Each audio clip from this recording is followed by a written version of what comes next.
Welcome to R24 special interview. నేను రణమ. అసలు Ukraine సంక్షోభానికి కారణం ఏంటి? పుతిన్ స్ట్రాటజీస్ వెనుక నిజంగానే గేమ్ ప్లాన్ ఉందా? అసలు అమెరికా ఆంక్షల వెనుక అర్థం ఏంటి? భారత్ మీద ఉక్రెయిన్ సంక్షోభం ప్రభావం ఎంత? సో వీటన్నిటికీ సంబంధించి మనతో పాటు మాట్లాడేందుకు ఈరోజు మన ఇంటర్వ్యూలో మాజీ కేంద్ర మంత్రి పల్లం రాజు గారు ఉన్నారు. ఆయనతో మనం మాట్లాడదాం. అసలు ఉక్రెయిన్ సంక్షోభానికి దారితీసిన పరిస్థితులు ఏంటో కూడా తెలుసుకుందాం. Sir, good evening sir. Good evening sir, ప్రధానంగా ఈరోజు ఉక్రెయిన్ ఏ స్థాయిలో ప్రపంచ దేశాలని వణికిస్తోంది ఆ సంక్షోభం అనేది మనం చూసాం కూడా గత వారం రోజులుగా. ఈ రోజుకి మరి పరిస్థితులు మినిట్ టు మినిట్ కూడా అప్డేట్స్ కూడా మారిపోతూ ఉన్నాయి. సో మీరు ఎలా విశ్లేషిస్తారు ఈ అంశాన్ని? ఈ యుక్రెయిన్ డెవలప్మెంట్ చాలా దురదృష్టమైన డెవలప్మెంట్ అండి. జస్ట్ డెస్పైట్ ఇంటర్నేషనల్ ఎఫర్ట్స్ ఈ యుక్రెయిన్ని రష్యా ఇన్వైట్ చేస్తుంది అనేది మనం యాంటిసిపేట్ చేస్తూ వచ్చాం. ముందు దాని కారణాలు అర్థం చేసుకుందాం. ఇది ఎర్స్ట్ వైల్ యుఎస్ఎస్ఆర్ సోవియట్ యూనియన్ ఉన్నప్పుడు దాని బ్రేకప్ అయిన తర్వాత ఎర్స్ట్ వైల్ యుఎస్ఎస్ఆర్ కంట్రీస్ అన్నీ కూడా ఒకటి రష్యన్ స్ఫియర్ ఆఫ్ ఇన్ఫ్లుయెన్స్ నుంచి బయటికి వెళ్ళడం, వార్సో అది నేటోలో కలవడం, తర్వాత డెమోక్రసీస్ అవ్వడం కూడా అది కొంచెం రష్యాకి ఇబ్బందిగానే ఉంది. 2014లో ఎప్పుడైతే వాళ్ళకు అనుకూలంగా లేని ప్రెసిడెంట్ డెమోక్రాటిక్గా ఎలెక్ట్ అయ్యాడో అదొకటి రష్యాకు కొంచెం ఇబ్బంది కలిగించింది. తర్వాత ఈ మధ్య జరిగిన సెక్యూరిటీ కౌన్సిల్ మీటింగ్లో కూడా ఆయన ఇండికేట్ చేశారు, ఈ టైం లైన్లో నేను నేటోలో చేరతాను అనేది యుక్రెయిన్ ఇండికేట్ చేయటం ఇవన్నీ కూడా రష్యాకి ఇబ్బందిగా ఉంది. సో ప్లస్ ఎందుకంటే ఎప్పుడైతే యుక్రెయిన్ నేటోలోకి వెళ్తుందో రష్యాకి యూరోపియన్ యూనియన్కి మధ్య ఆ బఫర్ జోన్ లేకుండా ఉంటుంది. ఇవన్నీ దృష్టిలో పెట్టుకుని ఈ రష్యా యాక్షన్ తీసుకుందని మేము అనుకుంటున్నాం. ఎందుకంటే 2014లో కూడా ఎప్పుడైతే ఒక డెమోక్రాటిక్ గవర్నమెంట్ ఎలెక్ట్ అయిందో యుక్రెయిన్లో, అప్పుడు వెంటనే క్రిమియన్ రీజన్ని రష్యా ఇన్వైట్ చేయటం మనం చూసాం. అయితే ఇప్పుడు మనం ఆలోచించవలసింది ఏంటంటే ఏమిటి రిపర్కషన్స్ దానివల్ల.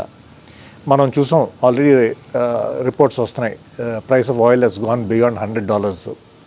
తర్వాత Ukraine is a wheat growing region. So కొన్ని ఇబ్బందులు ఉంటాయి. తర్వాత రిటాలియేషన్ కూడా G7 నుంచి, తర్వాత ద వెస్ట్ నుంచి కూడా శాంక్షన్స్ ఇంపోజ్ చేస్తారు. ఆల్రెడీ రష్యా ఈ నోర్డ్ స్ట్రీమ్ 2 అనేది ఆయిల్ పైప్ లైన్ ఏదైతే గ్యాస్ప్రామ్ ఇవ్వబోతుందో దాన్నేమో ఆల్రెడీ వాళ్ళు తిరస్కరించారు. అయితే ఇటువంటి ఇబ్బందులు ఉంటాయి. సో ఓవరాల్ ట్రేడ్కి ఇబ్బంది వస్తుంది. అది అలా ఉంచి మనకి ఎటువంటి ఇబ్బందులు వస్తుందో కూడా మనం ఆలోచించాలి. ఎందుకంటే మనకి రష్యా ఎప్పటి నుంచో కూడా చాలా సత్సంబంధాలు ఉండడం వల్ల, మన డిఫెన్స్ ఇష్యూలో ఎస్పెషలీ కొంచెం స్ట్రాటజిక్ పార్ట్నర్గా ఉండడం వల్ల మనం యునైటెడ్ నేషన్స్ సెక్యూరిటీ కౌన్సిల్లో మనం ఈ రష్యన్ యాక్షన్ని మనం పూర్తిగా ఖండించలేని పరిస్థితులు ఏర్పడుతున్నాయి. అలా అని సమర్థించలేని పరిస్థితులు. ఇప్పుడు ఇన్వేజన్ చేస్తే తప్పకుండా మనం దాన్ని క్రిటిసైజ్ చేయవలసిన అవసరం ఉంది. లేకపోతే ఇంటర్నేషనల్ కమ్యూనిటీగా మనం వీక్గా కనిపిస్తాం.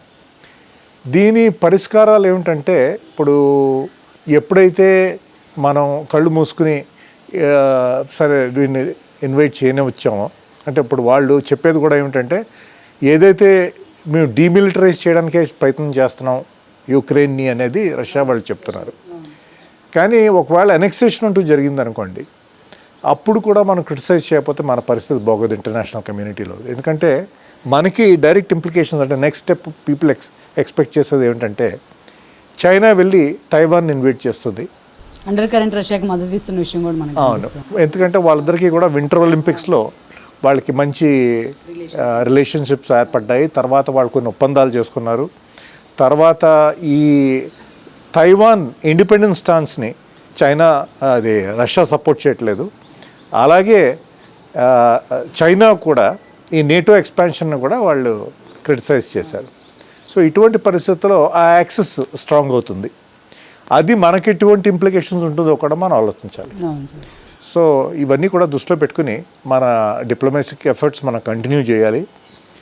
ఇది డీఎస్కలేట్ చేయడానికి యునైటెడ్ నేషన్స్ సెక్యూరిటీ కౌన్సిల్లో కూడా మనం ప్రయత్నం చేయాలి. తర్వాత మిన్స్క్ ఒప్పందాలు అంటే 2014, 15లో కూడా మిన్స్క్ ఒప్పందం జరిగింది. దాని ద్వారా కూడా ఈ డీఎస్కలేట్ చేయొచ్చు ఈ సిచ్యువేషన్. కానీ there is no use of at all కదా సార్. మిన్స్క్ ఒప్పందం చేసుకున్నా అటు రష్యా ఫాలో కాలేదు, ఇటు ఉక్రెయిన్ ఫాలో కాలేదు కదా ముందు నుంచి కూడా. కరెక్ట్. సో ఇటువంటి పరిస్థితుల్లో మరి ఇంటర్నేషనల్ డిప్లొమసీ ఏ విధంగా జరుగుతుందో అనేది మనం చూడాలి.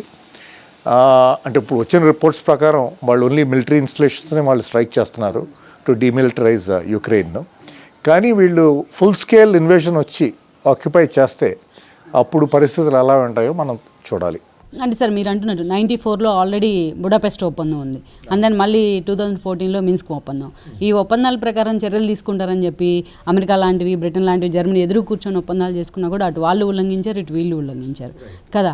సో ఈరోజు ఈ పరిస్థితికి దారితీయడానికి అదే కారణం అని మనం అనుకోవాలా? కరెక్ట్. ఇప్పుడు 1991లో ఎప్పుడైతే ఈ కోల్డ్ వార్ ఎండ్ అయిందో యుఎస్ఆర్ మధ్య, అప్పుడు పరిస్థితులు ఏమిటంటే రష్యన్ సైడ్ నుంచి ఎక్స్పెక్టేషన్ ఏమిటంటే ఈ వార్సో ప్యాక్ట్ కంట్రీస్ అంటే ఏవైతే ఈస్టర్న్ బ్లాక్ కంట్రీస్ వచ్చాయో అందులో నేటో ఎక్స్పాండ్ అవ్వదు అని రష్యా ఎక్స్పెక్ట్ చేసింది.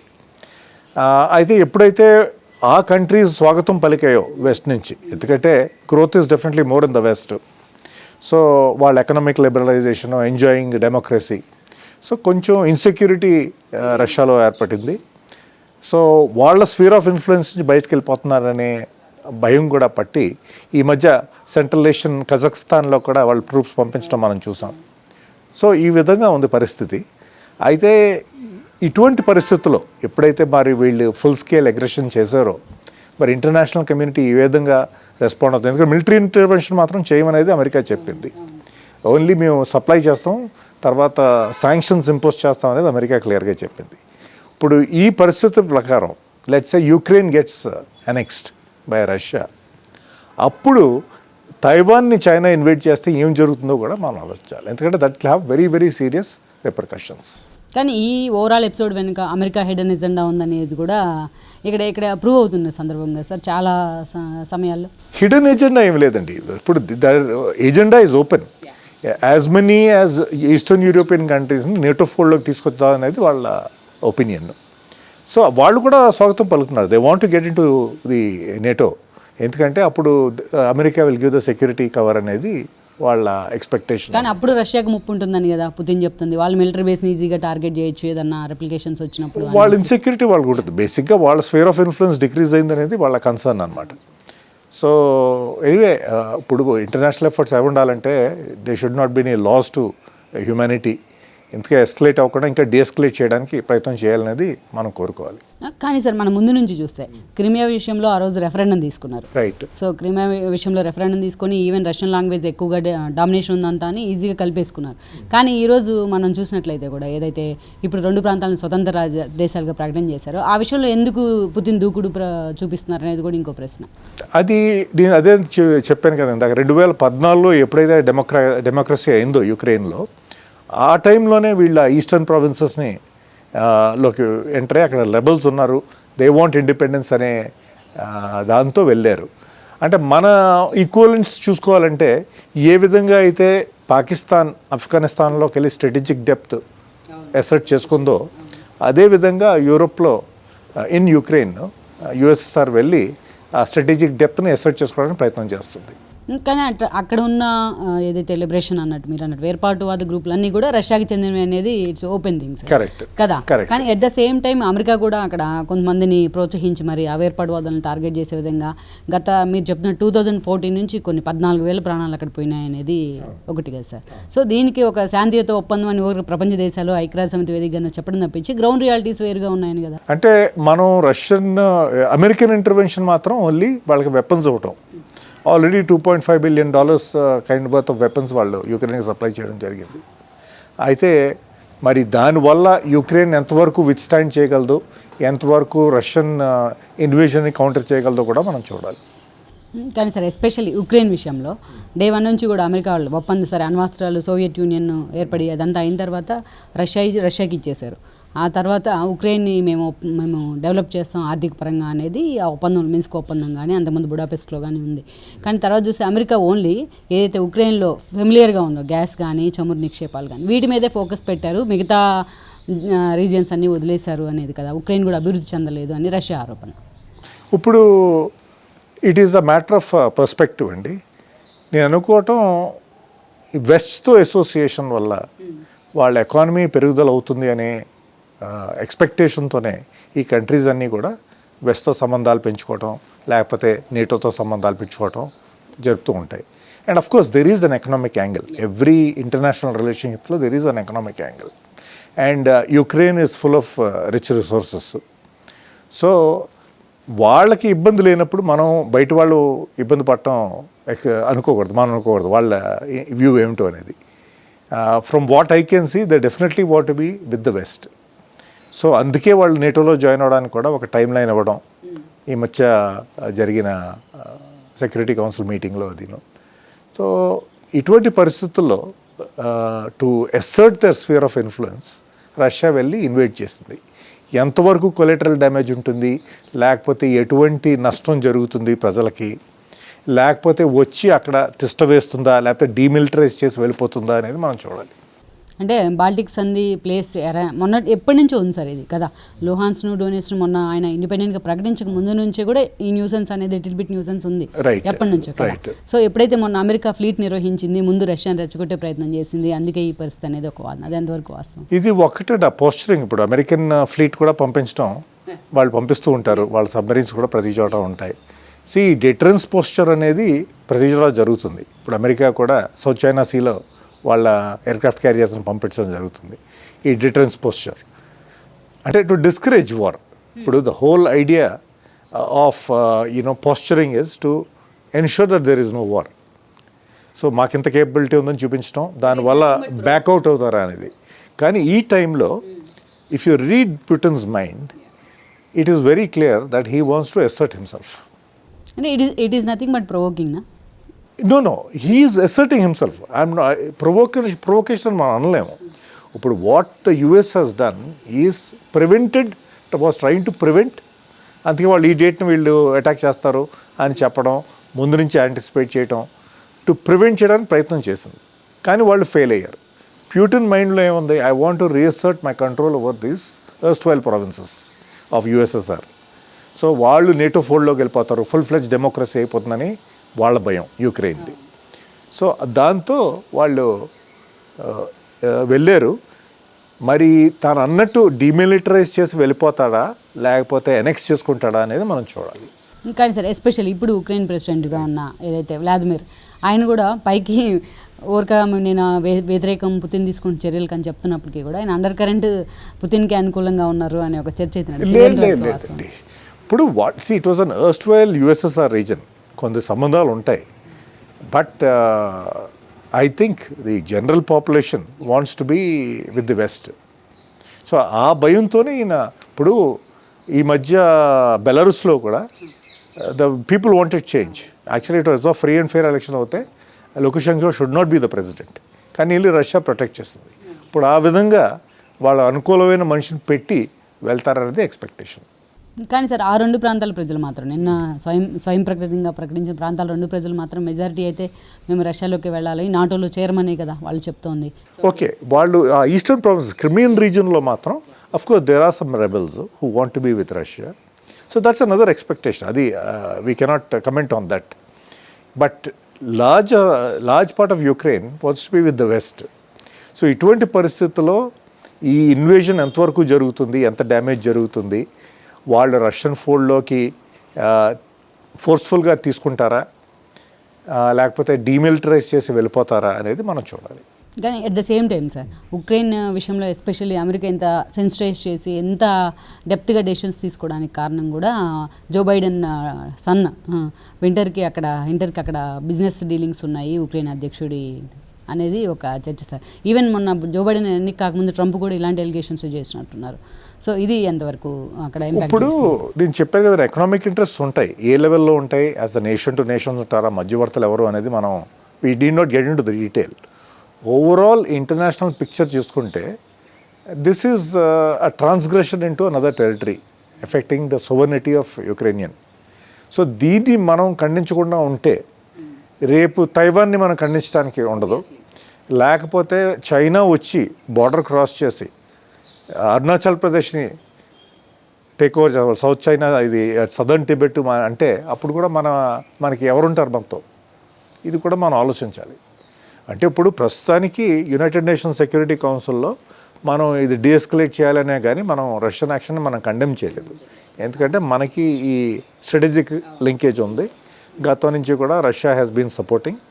తర్వాత ఈ మధ్య రష్యా కూడా స్టేట్మెంట్ ఏమి ఇచ్చారంటే they thanked India for the neutral stand and said, we again reassure India that we will supply the S-400 missile defense system, and we will also stand by your view that Kashmir is a bilateral issue. అంటే వాళ్ళ message ఏమిటి compare చేసుకున్నారు అని చెప్పారు. అంటే వాళ్ళ message వచ్చి మేము న్యూట్రల్గా లేకపోతే మేము ఇది సప్లై ఆపేస్తామో, లేకపోతే ఇది వి విల్ నాట్. సో ఇవన్నీ కూడా చాలా జాగ్రత్తగా వార్న్ చేసినట్టు అండర్ కరెంట్ వాళ్ళు చెప్పినట్టే కదా. So we have to read between the lines. కానీ ఎస్పెషల్లీ సార్ ఇప్పుడున్న సిచ్యువేషన్లో వీళ్ళు బైడెన్ కానీ అండ్ దెన్ ఈవెన్ ఈరోజు ఏదైతే మిలిటరీ ఫోర్సెస్ దిగిన తర్వాత ఉక్రెయిన్లో ఫ్రమ్ రష్యా అందరూ కూడా ముక్త కంఠంతో ఖండిస్తూ ఉన్నారు ఈ అంశాన్ని. కెనడా మొదలుకొని జర్మనీ దాకా, జో బైడెన్ మొదలుకొని అందరూ ఏషియన్ కంట్రీస్ అన్నీ కూడా కదా. కానీ ఇలాంటి సిచ్యువేషన్లో కూడా నిన్న పాకిస్తాన్ ప్రధాని ఇమ్రాన్ రష్యా వెళ్ళారు, ఇలాంటి జోన్లో కూడా, ఇలాంటి సీరియస్ సిచ్యువేషన్లో. సో ఎలా చూడాలంటారు ఈ అంశాన్ని? ఇప్పుడు అదే అండి, ఇప్పుడు వాళ్ళకి ఈ మధ్య కూడా ఒక మీటింగ్ కూడా జరిగింది, చైనాలో జరిగిన మీటింగ్లో. So it is obvious that Russia and China are coming closer together. So రష్యాకి ఎనీవే వి నో దట్ చైనాకి Pakistan is very close. So ఆ యాక్సెస్ డెవలప్ అవ్వకుండా మనం కూడా చూసుకోవాలంటే మరి ఇది కండెమ్ చేస్తే వాళ్ళు అవుట్ రైట్ రష్యా మన ఫోల్డ్ నుంచి వెళ్ళిపోతుందా, లేకపోతే మనం డీఎస్కలేట్ చేయడానికి మనం స్టాండ్ తీసుకుంటూ, ఎందుకంటే ఒకవేళ నెక్స్ట్ స్టేజ్లో వాళ్ళు చైనా ఇన్వైట్ చేసింది అనుకోండి, అప్పుడు USA take a neutral stand. So ఇవన్నీ కూడా రిపర్కషన్స్ ఉంటాయి. ఇవన్నీ కూడా జాగ్రత్తగా ఆలోచించి మనం డెసిషన్ తీసుకోవాలి. ఇప్పుడు ఫారిన్ పాలసీలో మాత్రం I think we have had some failures అని నేను భావిస్తున్నాను. ఎందుకంటే ఈవేళ చైనా వచ్చి మన బార్డర్ మీద కూర్చోవటం కూడా ఇంత ప్రొలాంగ్డ్ గతంలో ఎప్పుడు జరగలేదు. That is clearly a foreign policy failure. ఎందుకంటే ఎప్పుడు కూడా the differences in the perception of the line of actual control మనం ఆ డైలాగ్ నేషనల్ సెక్యూరిటీ అడ్వైజర్స్ ద్వారా సాగిస్తూ వచ్చాం. అది కాకుండా వీళ్ళు వచ్చి బార్డర్ మీద కూర్చోవడం అనేది it's a very serious issue, sensitise అవుతుంది. అండ్ మనకి it is causing a huge drain on our resources. ఎందుకంటే 50,000 ట్రూప్స్ని అలాంగ్ ది బార్డర్ మెయింటైన్ చేయడం అంటే it is not a small cost. మన జేబులోంచి పెడుతున్నట్టు అంతే కదా, we have to maintain it. So and in high alerts situation. So I think we have to be much more careful about our overall strategic interests and our approach in foreign policy. అంటే nothing but Israel ఇష్యూలో కూడా కదా sir, like Pegasus. So అంతే కదా, వీళ్ళు వెళ్ళి correlate అయిపోయి వాళ్ళతోని కదా, అంతకుముందు ఎప్పుడూ లేని విధంగా మోడీ గారు వెళ్ళి, కానీ తర్వాత ఇప్పుడు పెగాసస్ వస్తే ఎవరు మాట్లాడలేదు. ఇప్పుడు I think there are some issues for political reasons, foreign policies. I think the overall interest of the nation is getting compromised అనేది నా feeling, to ensure their continuing in power, the current BJP. How long for? అదే. So I think they are compromising national interest అనేది నా భావన.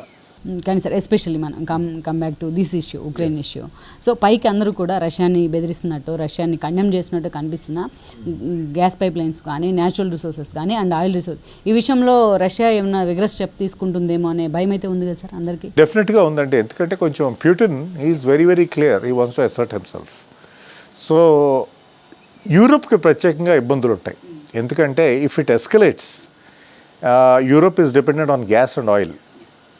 So అది ఆప్ చేస్తే there will be an energy crisis in Europe. So although American president వెళ్ళి ఖతార్తో he has requested the diversification of those supplies. Time పడుతుంది, ఇట్ టేక్ సమ్ టైమ్. ఒకవేళ డైవర్ట్ అవుతే then supplies to China, India and Japan will get affected. ఇవన్నీ కూడా they will be a lot of repercussions in the way the economies will be affected. So మనం deescalate చేయడానికి మనం ప్రయత్నం చేయాలి. కానీ will India still remain neutral if Ukraine gets occupied అనేది is the big question.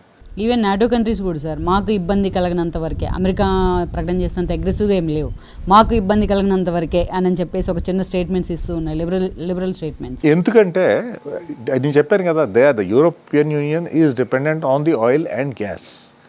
ఇవి రాకపోతే, if Russia turns off the pipeline, then they will be an energy crisis in Europe.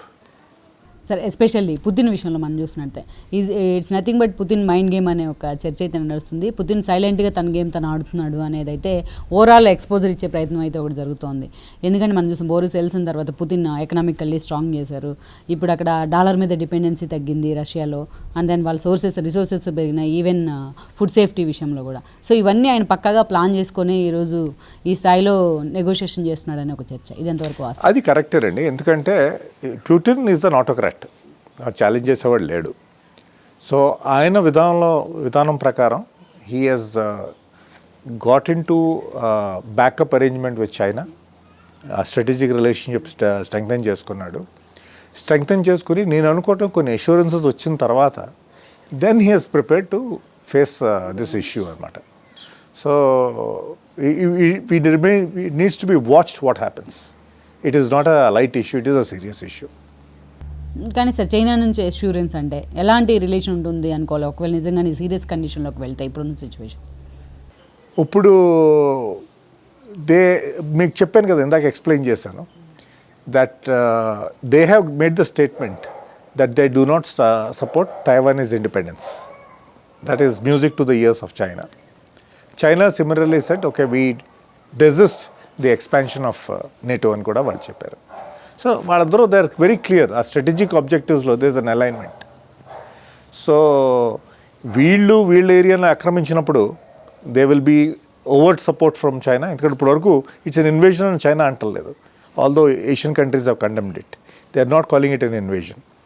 అలాగా లెట్స్ సే టుమారో ఈ పరిస్థితుల వల్ల let's say Ukraine gets occupied by Russia, మిలిటరీగా ఎలాగా west will not intervene. ఇది ఎగ్జాంపుల్గా తీసుకుని China walks in to Taiwan, అప్పుడు ఏమవుద్దో చూడాలి. That will have a far deeper repercussions worldwide. కానీ సార్ పుతిన్ వైపు నుంచి చూసినట్లయితే జస్ట్ మొన్న 2 ప్రాంతాల్లోకి నేను శాంతి సేనలను మాత్రమే పంపిస్తున్నా అన్నారు. కానీ ఈరోజు చూస్తే మిలిటరీ ఫోర్సెస్ కూడా యాక్షన్ ఆల్రెడీ స్టార్ట్ చేసినాయని మనకు వార్తలు వస్తూ ఉన్నాయి. సో ఇలాంటి సమయంలో నిజంగా సివిలైజేషన్ ఎంత ఇంపాక్ట్ అవుతుంది అనేది కూడా ఒక చర్చ కదా సార్? అదే ఇప్పుడు వాళ్ళు క్లెయిమ్ చేసేది ఏమిటంటే that they have only targeted military installations, there will be no loss to life and cities will not be affected అనేది వాళ్ళ assertion. ఓకే ఫైన్, అంటే they are defanging Ukraine, but let's say they occupy Ukraine, అప్పుడు ఏమిటి stand అనేది it's a serious issue. కానీ already sir మీరు అంటున్నట్టు already రష్యాకి పోటీగా America కూడా తన బలగాలను పంపించింది. దెన్ నాటో కంట్రీస్ కూడా కొన్ని మేము కూడా మా బలగాలను సపోర్ట్ చేస్తామని చెప్పారు రష్యాకి వ్యతిరేకంగా. సో ఇలాంటి సిచ్యువేషన్లో ఉక్రెయిన్ ఎలాంటి స్టాండ్ తీసుకుంటుంది, వ్లాదిమిర్ ఎలాంటి స్టాండ్ తీసుకుంటుంది అనేది కూడా ఇంపార్టెంటే కదా సార్? ఇప్పుడు Ukraine has said that they will fight, the president said we will fight. దానికి ఆయుధాలన్నీ కూడా అమెరికా ఇచ్చింది already, $2.5 billion worth of equipment. ఇంకా ఎడిషనల్ ఎక్విప్మెంట్ ఇస్తారో లేదో కూడా చూడాలి. So it remains to be seen. కానీ sir how long for it is అనేది కూడా కదా, ఇప్పుడు మీరు చూసినట్లయితే గత 3 months నుంచే, లాస్ట్ 3 months నుంచి సీరియస్ ఇష్యూ సమ్ కమెంట్స్ 2 వైపుల నుంచి జరుగుతూ వస్తుంది. కానీ ఎవరు తగ్గే పరిస్థితులు అయితే కనిపించట్లేదు. బట్ ఆర్థిక అవసరాల దృష్ట్యా ఇవే మిగతా దేశాలే తగ్గుతాయేమో పుతిన్ దెబ్బకనే ఒక చర్చ. ఇది ఎంతవరకు వాస్తవం అంటారు? అది యూరోప్లో అంటే ఫర్ ఫ్రాన్స్ కానీ జర్మనీ కానీ హంగరీ కానీ everybody has a different point of view in the approach to this problem. So వాళ్ళ ఎకనామిక్ ఇంట్రెస్ట్, వాళ్ళ రిపర్కషన్స్ వాళ్ళు వెయి చేసుకుంటారు. సో అప్పుడు యూనిటీ ఉండదు. But of course as a principle they will oppose the annexation of Ukraine. But whether Russia will annex Ukraine or put their man who will listen to them and then walk back మనం చూసుకోవాలి. కానీ sir కానీ మనం overall picture చూసినట్లయితే కూడా panic situation create అవుతుండగా అది కనిపిస్తుంది. 2వ ప్రపంచ యుద్ధం తర్వాత మళ్ళీ 3వ ప్రపంచ యుద్ధం దిశగా వెళ్తుంది అనేది ఒక ఎక్స్పోజర్. అసలు ఈ స్థాయిలో చర్చ ఎందుకు జరుగుతుంది అంటారు? మనం with in the Ukraine and Russia and అని చూడలేకపోతున్నాం ఈ ఇష్యూని, ఎందుకంటారు? కాదండి, ఇప్పుడు నీకు చెప్పినప్పుడు there is an economic relationship.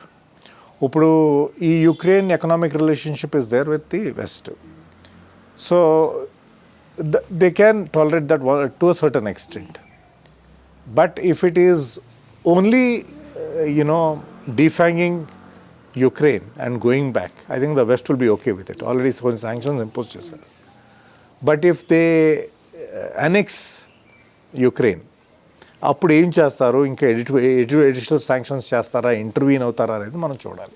Then America won't remain silent. We don't know. ఎందుకంటే they will have to weigh the things.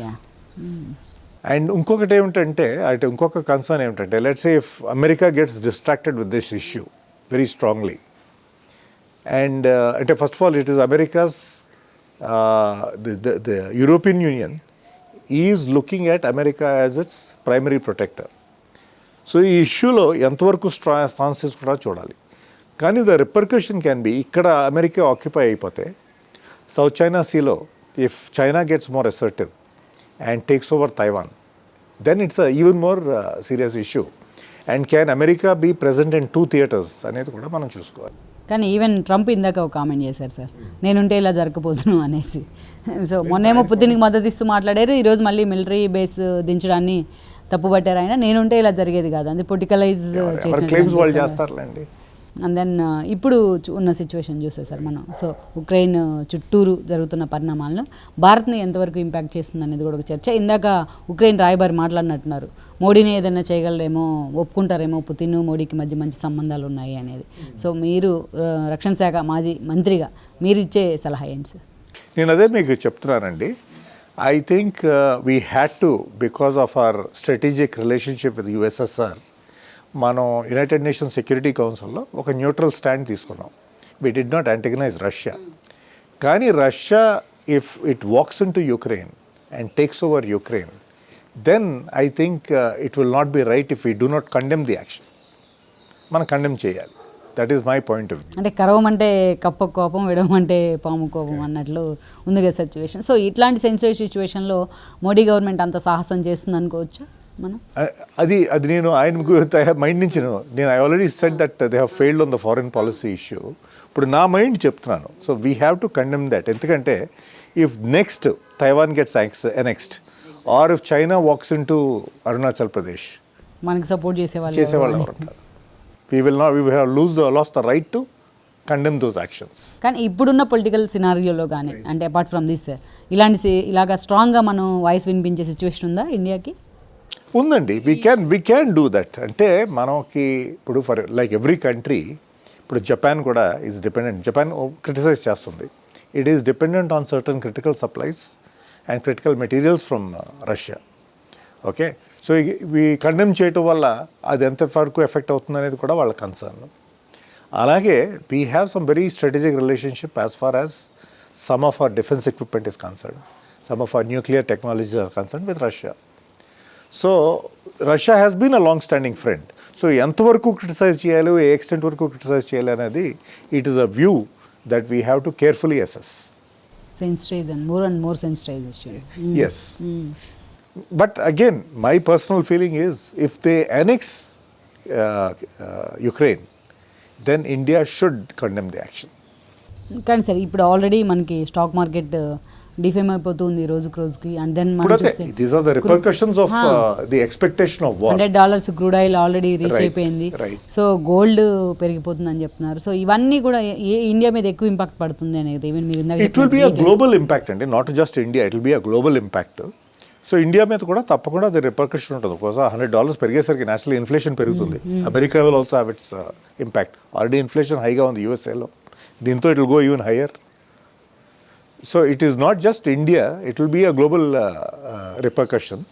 So the international effort right now should be to de-escalate and discourage Russia from annexing Ukraine.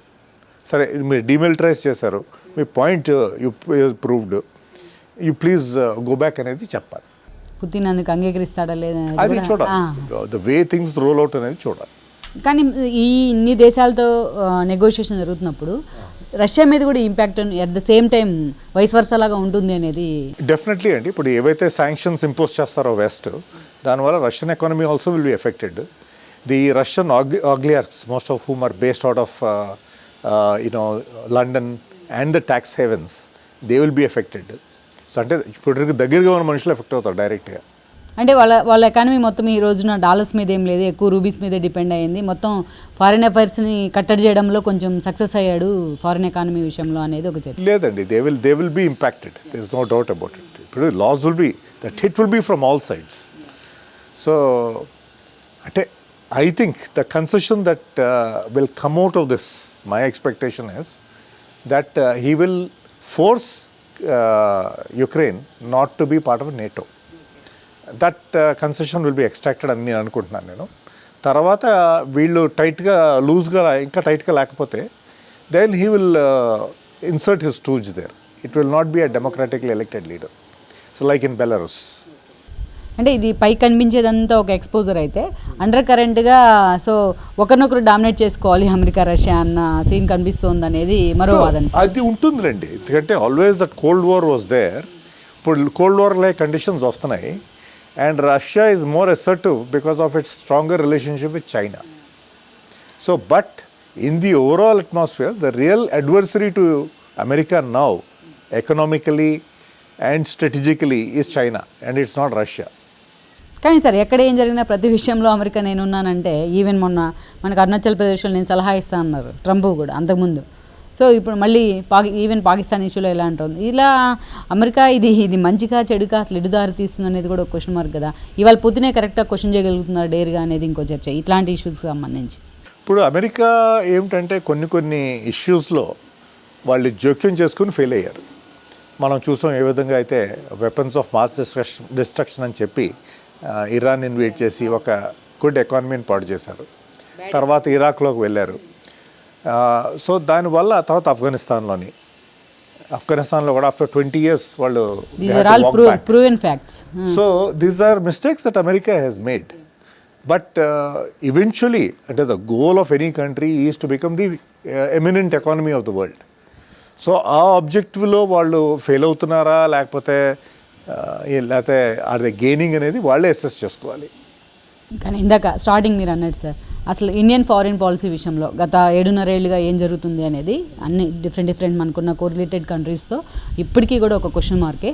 So మీరు రక్షణ శాఖ మంత్రిగా మాజీ రక్షణ శాఖ మంత్రి మీరు అత్యున్నత స్థానం నుంచి వచ్చారు కాబట్టి సో మీ స్ట్రాంగెస్ట్ వాయిస్ ఏంటి దానికి సంబంధించి? సో ఇప్పుడు the primary objective of foreign policy is to safeguard the nation's core interest. Okay, core interest అంటే economic interest, strategic interest, then sovereign interest. ఇవి డిఫెండ్ చేయడంలో మనం అసెస్ చేసుకోవాలి ఎంతవరకు సక్సెస్ఫుల్గా ఉన్నాము అనేది. తర్వాత ఇన్ టుడేస్ పాలసీ అంటే you can be neutral to a certain extent but there you have to take a stand in some issues. So otherwise nobody will be with us. So అది కూడా మనం ఆ స్ట్రాటజిక్ థింకింగ్ లేదనేది నాకు అనిపిస్తుంది ప్రస్తుతం. Exactly sir. Even మొన్న రాహుల్ గాంధీ కూడా అదే అన్నట్టున్నారు, మీ పార్టీ అధినేత కూడా అదే అన్నట్టున్నారు, చైనా విషయంలో ఎందుకు దోబూచులాడుతుంది అనేసి. సో ఎలా సార్ ఇన్ని అథారిటీస్ అనేది కూడా క్వశ్చన్ మార్క్. తర్వాత ఇంకోటి ఏంటంటే for us the strongest ally in the past history has been Russia. So మనం అమెరికాతో సత్సంబంధాలు పెంచుకోవచ్చు, there is nothing wrong with that. But at the same time, we should maintain a relationship with Russia. Adi, I feel that has got diluted. So, adi paatha sambandham unnunte, we could have influenced Russia to a certain extent. I think that has been diluted. So, dani valla, Russia has become closer to China, which is much more impactful to us. And Russia, China, and Pakistan nexus, oka access tayarayindi anukondi. That will be to the detriment of India. Then break good jayalem. Difficult task అవుతుందేమో. It will be detrimental to India. ఎందుకు sir ఇంత జరుగుతున్న మన hands up అనే సిచ్యువేషన్లో ఎందుకు ఉంటున్నాం? Hands up అని కాదు, that we have to reassess our foreign policy. We have to take certain stances and we have to be clear about it. ఇప్పుడు మనం క్వాడ్లోకి వెళ్ళాం, క్వాడ్ గ్రూపింగ్లోకి, అది కూడా హాఫ్ హార్టెడ్గా వెళ్ళాం. సో ఇప్పుడు అంతకుముందు we said okay we will be part of the Quad, will take part in exercises but we will not official be part of the Quad అని చెప్పాం. ఎందుకంటే we do not want to antagonize China. ఇప్పుడు there is a situation where we either go wholeheartedly in to the Quad or stay away. ఎందుకంటే you also have to develop a deterrence posture కదా. So అది I think ఆ clarity కనిపించట్లేదు. Even యుఎన్ఓడిఎస్లో Israel కూడా మనం support చేసినట్టున్నాం sir. So ఇజ్రాయెల్తో స్ట్రాటజిక్ రిలేషన్షిప్ బిల్డ్ చేయడంలో తప్పు లేదు, but to what extent again do you want to abandon some causes that you have supported in the past అనేది కూడా we have to question ourselves. కానీ ఈరోజు UNO role ఏంటనేది కూడా ఒక చర్చ సార్. ఈరోజు ఐక్యరాజ్య సమితి ఏం చేయబోతుంది, ఏం చేస్తుంది అనేది కూడా ఒక చర్చ. ఐక్యరాజ్య సమితి రోల్ మాత్రం టోటల్గా డైల్యూట్ అయిపోయిందండి. ఎస్పెషలీ యునైటెడ్ నేషన్స్ సెక్యూరిటీ కౌన్సిల్లో కూడా వాళ్ళు వాయిస్ లేకుండా అయిపోయింది. వాళ్ళేమో అందరు ఒపీనియన్స్ వాళ్ళు వెల్లడించగలుగుతున్నారు, కానీ వాళ్ళు ఇంటర్వ్యూన్ అయ్యి ఒక సిచ్యువేషన్ ఆపలేని పరిస్థితిలో ఐక్యరాజ్య సమితి ఉంది. So that is the reality today. We have to realise that. So ఇటువంటి పరిస్థితుల్లో how do you bring better order to international diplomacy? How do you prevent some situations? ఇవన్నీ కూడా I think global leadership has to think and apply its mind. Issue వచ్చిందాక wait చేయడమే నేను sir. Especially ఈ రోజు Russia దగ్గర చూస్తే atomic base మిగతా దేశ అగ్రరాజ్యాలు అన్నిటితో పోలుస్తాయి. సో అట్లాంటిది మీకు అనుభవం ఉండే ఉంటుంది. సో ఇవాళ ఆల్రెడీ మిలిటరీ క్యాంపుని దించేశారు, ఆల్రెడీ వార్ కూడా స్టార్ట్ అయిపోయింది అనేసి మనకు తెలుస్తోంది. సో ఇలాంటి సిచ్యువేషన్లో హౌ ఫార్ ఇట్ ఈజ్ అనేది అండ్ దెన్ ఏం జరుగుతుంది, ఎలా ఇంపాక్ట్ ఉంటుంది అనేది కూడా కదా. మనోళ్ళు కూడా అక్కడ ఇరుక్కుపోయినారు కొంతమంది స్టూడెంట్స్ కానీ. అండ్ దెన్ సో ఎలా సార్ ఇట్లాంటి క్రూషియల్ కండిషన్స్లో ప్లాన్ ఆఫ్ యాక్షన్ అనేది ఎలా ఉండాలంటారు? ఇప్పుడు అదే మనం international community should work at de-escalating the situation. And of course they can carry on a dialogue with Russia irrespective of his intention to clear the airspace for evacuations. Putin బయటకేమో శాంతి చర్చలకు నేను సిద్ధమే అంటున్నారు, మరోవైపు మిలిటరీ యాక్షన్ షురూ అయిపోయింది. So తను ఆ డైలాగ్ కంటిన్యూ చేస్తూ అది చేయవలసింది చేశాడు. అవును. సో అది ఏ ఎక్స్టెంట్ వరకు చేస్తాడో చూడాలి. అంటే పుతిన్ అంత డేర్ వెనుక ఒక రీజన్ అంటే ఏం చెప్తారు సార్ మీరు? అంటే ఒకటండి, he is very clear about reasserting his sphere of Russia sphere of influence in the erstwhile eastern European countries. Right sir. Pallam Raju గారు, థ్యాంక్ యూ వెరీ మచ్ అండి. ఇది ఇవాళ స్పెషల్ ఇంటర్వ్యూ. అండ్ ఉక్రెయిన్ సంక్షోభానికి సంబంధించి పల్లం రాజు గారి వాయిస్ ఏంటి, దాని ఇంపాక్ట్ ఏంటో కూడా ఎలా ఉండబోతుంది, అండ్ దాని ఇండియన్ ఫారిన్ పాలసీస్ కూడా ఎలా ఉండాలి ఈ విషయానికి సంబంధించి అని చెప్పడం జరిగింది. సో ఇది ఇవాళ స్పెషల్ ఇంటర్వ్యూ. మరో ఇంటర్వ్యూతో మళ్ళీ కలుద్దాం. Stay tune with R24. This is Rama signing off.